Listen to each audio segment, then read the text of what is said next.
Match reaction, Everton to Manchester United, to your reaction to that game. From agony to ecstasy. That's all I can say about that game. The point is priceless. That is the main thing out of that. Listen, for 20 minutes, we all know United just took it to Everton. Everton sat back, but before that, I'm telling you now, absolute garbage. But we got the point, could have got the win, could have lost the game. What a mad game that was. Take me through that first half. Thoughts on Everton's 2 goals in particular? That first goal was bad. I mean, 4 chances to clear the ball. And then the second, that was worse. Tore apart, ball passed about, straight through us. I just can't believe it. Absolutely. Poor defending, poor marking, everything about. I thought them 35 minutes, especially in that first half, was just pure nonsense. This team went out this week, team building. They went out altogether to team bond. I don't know what's going on. What's plan B now this week? Took them out, team bonding, and they play like that. Absolutely. I'm telling you now, utter pathetic. That first half, and you could say up to 60 minutes, really. There's a real lack of intensity in that Manchester United team compared to Everton as well. There's only Dorgu playing in his right position. It was only, thank God, Ruben Amorim signed him. It's his first signing proper, and he's playing the way he should be playing. I don't know where everyone was playing. I thought Bruno had a poor game, and I mean a poor game. I don't know what position he was playing. Up until he scored, he was poor. I mean, players there were walking about. There was no, where was the fight? I asked for fight. You're going into Goodison Park. The last time United played there, okay? You knew what was coming. All I wanted was a team to go out there and fight. They couldn't even pass. I mean, the passing was poor. I mean, they dropped Garnacho, so that meant the midfield was supposed to be more tighter. It was wide open again. I just don't know what was going on. Bruno there at times, especially in that first half, I thought he was playing left back. They were just poor. Casemiro was poor, shouldn't have even been on the pitch. I've said it time and time again. His legs have gone. He can't do it, can't do the running, can't do the tackling. I don't know what he did today. Okay, he got took off, should have been took off at half time, but he shouldn't have been the only player took off at half time. Thought Højlund was poor. Anyone really could have been took off except Dorgu at half time. I think in the second half, though, when he made the substitutions, in particular Garnacho coming on, a lot more of an attacking threat. I did feel like the game opened up a lot more as well, where Everton then chose to maybe sit back into a shape and look to counter-attack, really. But it allowed us to get on the ball more, with particularly Bruno Fernandes getting on the ball with time and space. I think as the second half wore on, I thought Everton thought to themselves, right, let's just hold United. They're a poor side. They can't attack. They've had no shots on target. We'll just hold this game now and just try and get the odd breakaway. This is going to be easy. And that's the mistake in Premier League football, because you're 2-0 up, 20 minutes to go, you get a free kick, Bruno puts it in. Next thing you know, Everton were all over the place. It was just United attacking. And at times there was opportunities to win the game. But that penalty at the end, that was a farce. Why was it a farce? Tell me. He died. Did you not see his legs jump up in the air? That's for you to tell me that. Ashley Young, ex-Man United captain, right, took liberties there, a little tug, and that's all it was. And then he threw his legs in the air, and thank God VAR turned it round. A lot of people will disagree. We get that. It's football. But, hey, he dived. No foul, no push, no nothing. You don't get pens for that. Thank God the VAR was there. Thank God Bruno Fernandes put the ball in from a free kick as well, because then you did start to see Man United come into action a lot more livelier, and that actually raised the intensity of the game as well. This is the funny thing. Just before the free kick, I turned round and I said, when's the last time United ever scored from a free kick? And I couldn't remember.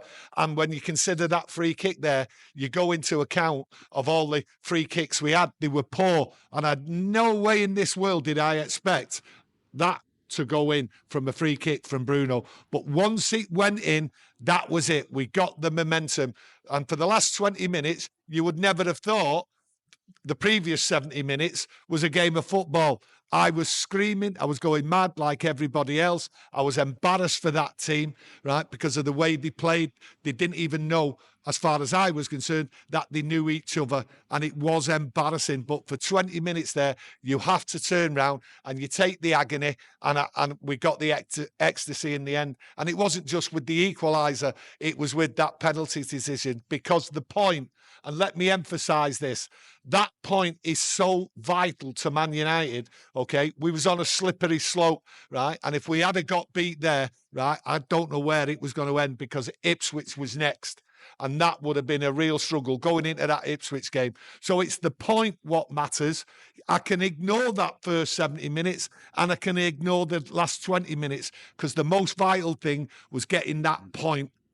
You've got to look at it as well, though. Despite the poor team performance, individual performances, up until that goal with the free kick from Bruno, they kept on going. They didn't drop the heads, any of the United players that I thought, and they kept on going to try and get that goal and then go and get the equaliser. Yes, United in the last 20 minutes when they got the first goal, yes, they got the ball. They looked as though they were attacking. They got the ball, running at them, taking them on and everything. But let's not forget, we had more possession in that first half.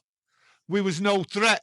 So you can have all the possession, but if you're not a threat, and the changes did make sense, bringing Garnacho on, okay? There was a threat out wide, okay, getting the ball out. But unfortunately, sometimes Garnacho kept coming in too much. But, hey, I'm not going to knock him, okay? But the substitutes, I thought we could have made them earlier. Like I say, half-time, 10 minutes into that second half, I thought to myself, what's Ruben Amorim doing here? He's just sat here letting this drift on, and he could have made changes before it. And really, any of them could have been took off. So he was making changes, and to be honest, I look at Ruben Amorim there, and I think they were desperate changes. That's what it was, because it was desperate football by United, embarrassing football. But for 20 minutes, it was a typical Premier League go at 'em. Positive that I will take out the game, like you touched on before, is Dorgu, though. It's his first signing as the Manchester United manager, and he was the only player for me who regularly looked like he knew what he was doing in his position. Where you look on the right-hand side in the wing-back position, it's chalk and cheese there for me. So that's surely a positive to take out the games. And the last couple of games, really, Tottenham as well with Dorgu. Yeah, you can see Dorgu knows what he's doing. So he's made a good signing there. So going forward in the future, you can look, hopefully, Amorim signs players what know what they're doing, because a lot of them players didn't. I go back to the right-hand side with Delo. I thought he had a poor game today. Then again, you know, I keep naming names, really. I'm just going to name them all of them. All of them were poor except Dorgu. And it was only the last 20 minutes when United thought, right, here we go. We've got the goal. Let's go at them. It wouldn't matter what happened. If they'd have got a breakaway and scored, then they'd have deserved it. But the thing is, Everton didn't deserve it, because they sat there and they thought they could hold Manchester United, and by giving them the space. And it only takes one opportunity.